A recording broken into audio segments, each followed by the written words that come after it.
Hey everyone, Ryan here at etrailer. Today we're going to be checking out and showing you how we installed the TruRyde grease caps, and you can pick these up individually or as a set. These grease caps eventually almost become like a maintenance item, you know, after you remove them and reinstall them so many times from getting in there to service your bearings and stuff like that. They eventually kind of just get wore out, right? Get dented up, or just don't fit as tight as you want them to. And it's important to have a tight fit so everything stays sealed. So every now and again, if your trailer's due for new caps, these will be a great replacement.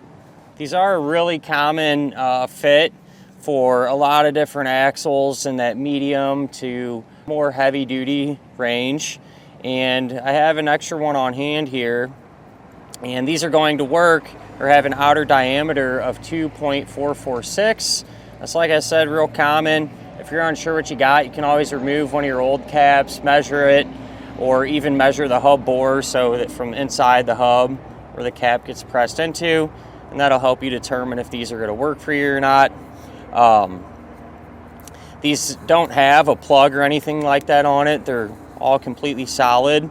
So if you get inside of your hub and you see an easy lube style grease fitting, right, a grease cert there, allows you to fill your bearings up full of grease, then you'd want to get a cap that has a removable plug. That way you could properly utilize it.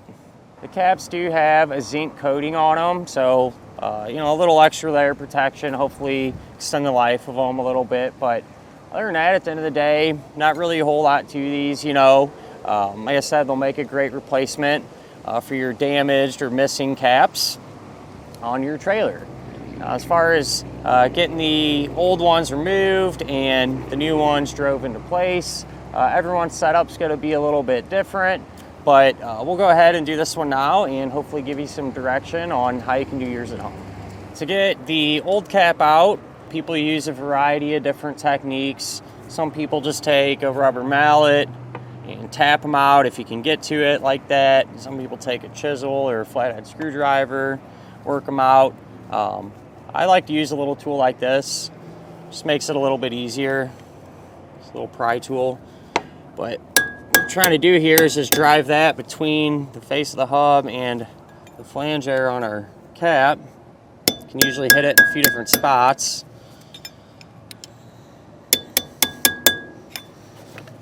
Loosen it up, pop that right out of position.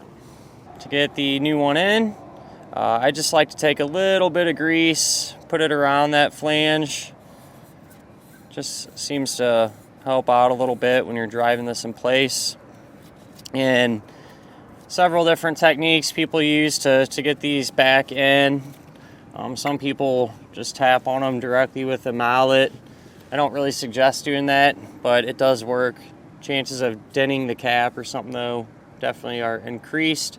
I'm going to use a driver tool like this. These work out really well. The cap fits in there perfectly and you know, makes it really straightforward. If you want something like this, if you do this type of thing a lot, you can grab this here at etrailer. What I've done a lot before I got that tool was just take a block of wood, put it over the cap, and then take a mallet and tap it into position that way. That's probably the next best thing you can do. But since I do have this, that's what I'm going to use. I'm going to go ahead and get it lined up as straight as I can and drive it into place.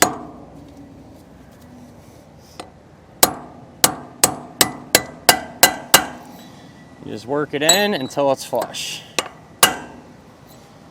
And then if you happen to pick up a set of these, just do the same thing on the other side of your trailer.